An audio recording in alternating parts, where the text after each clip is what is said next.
400 ఒప్పందాలు, దాదాపు 12 లక్షల కోట్ల పెట్టుబడులు, 13 లక్షలకు పైగా ఉద్యోగాలు.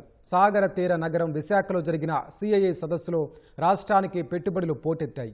ప్రభుత్వ అంచనాలకు మించి పరిశ్రమలు స్పందించాయి. సదస్సుకు ముందు రోజే పెట్టుబడుల ప్రవాహం మొదలు కాగా తొలి రోజు అంచనాలకు మించి ఒప్పందాలు జరిగాయి. ఒక్క రోజులోనే పెద్ద ఎత్తున ఎంఓయూలు కుదిరాయి. మరో 2 డేటా సెంటర్లు విశాఖకు వస్తున్నట్లు ప్రకటించాయి. రిలయన్స్ బ్రూక్ఫీల్డ్ డేటా సెంటర్లు ఏర్పాటు చేస్తున్నట్లు ప్రకటించాయి.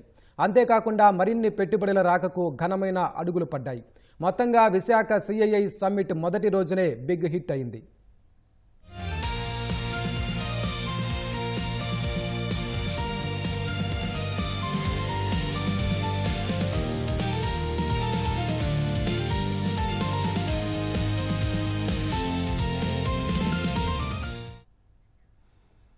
విశాఖ భాగస్వామ్య సదస్సు సందర్భంగా రాష్ట్ర ప్రభుత్వం ఇప్పటి వరకు 400 ఒప్పందాలు కుదుర్చుకుంది. 11,32,972 కోట్ల పెట్టుబడులు ఆకర్షించింది.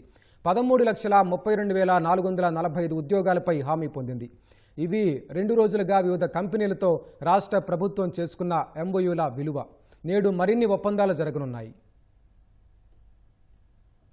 విశాఖ వేదికగా జరుగుతున్న పెట్టుబడుల సదస్సులో రాష్ట్రానికి 7 రంగాల్లో భారీగా పెట్టుబడులొచ్చాయి. ఏపీసీఆర్డీఏ, ఎనర్జీ, ఫుడ్ ప్రాసెసింగ్, ఐ&ఐ, పరిశ్రమలు, వాణిజ్యం, ఐటీ, మున్సిపల్ శాఖల్లో ప్రభుత్వం వివిధ కంపెనీలతో ఒప్పందాలు కుదుర్చుకుంది.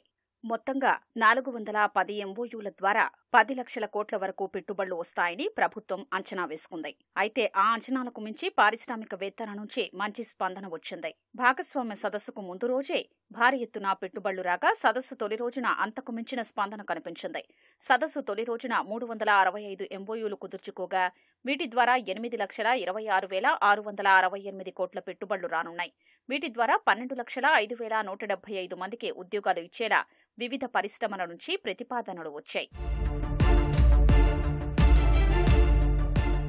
భాగస్వామ్య సదస్సు సందర్భంగా గత 2 రోజుల్లో సీఎం సమక్షంలో కుదుర్చుకున్న ఒప్పందాల ద్వారా 7,15,490 కోట్ల పెట్టుబడులను ఆకర్షించి 5,42,761 మంది ఉద్యోగాలకు హామీని రాష్ట్ర ప్రభుత్వం పొందింది.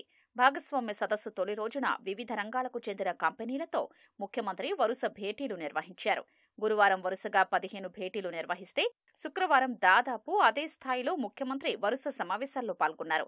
సీఎం సమక్షంలో ఎంఓయూలు చేసుకున్న సంస్థల్లో AM green metals and materials, Ecoren energy, Jackson green, GMR energy, SR renewables, Waaree group, సీసన్ global trading, SAEL, JM Baxi, Shree cement, Reliance consumer products, Hindustan shipyard, Tata power, Patanjali foods, Indus coffee, Kellogg India వంటి సంస్థలు ఉన్నాయి.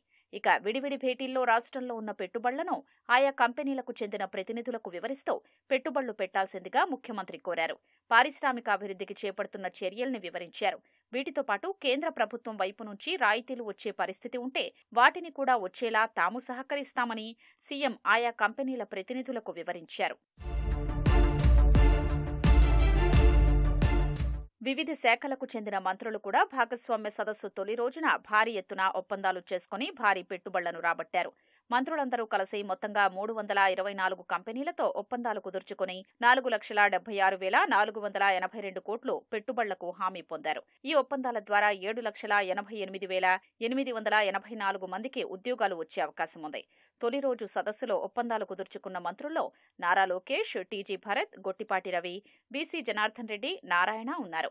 నారా లోకేష్ 138,752 కోట్ల విలువైన ఒప్పందాలు చేసుకోగా మిగిలిన మంత్రులు కూడా భారీ ఎత్తున ఎంఓయూలు కుదుర్చుకున్నారు.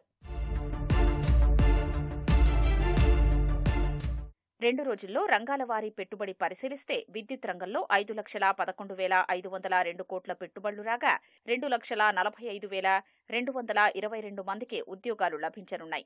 ఐ&ఐ రంగంలో 2,05,008 కోట్ల పెట్టుబడులు రాగా 3,05,574 మందికి ఉద్యోగాలు లభించనున్నాయి. సిఆర్డీఏకు 50,511 కోట్ల పెట్టుబడులు రాగా 42,225 మందికి ఉద్యోగాలు లభించనున్నాయి. మున్సిపల్ శాఖకు 4,944 కోట్ల పెట్టుబడులు రాగా 12,150 మందికి ఉద్యోగాలు లభించనున్నాయి. ఫుడ్ ప్రాసెసింగ్ రంగంలో 13,009 కోట్ల పెట్టుబడులు రాగా 47,390 మందికి ఉద్యోగాలు లభించనున్నాయి. పరిశ్రమలు, వాణిజ్య రంగంలో 2,68,248 కోట్ల పెట్టుబడులు రాగా 4,23,869 మందికి ఉద్యోగాలు లభించనున్నాయి. ఐటీ రంగంలో 1,38,752 కోట్ల పెట్టుబడులు రాగా 2,56,015 మందికి ఉద్యోగాలు లభించనున్నాయి.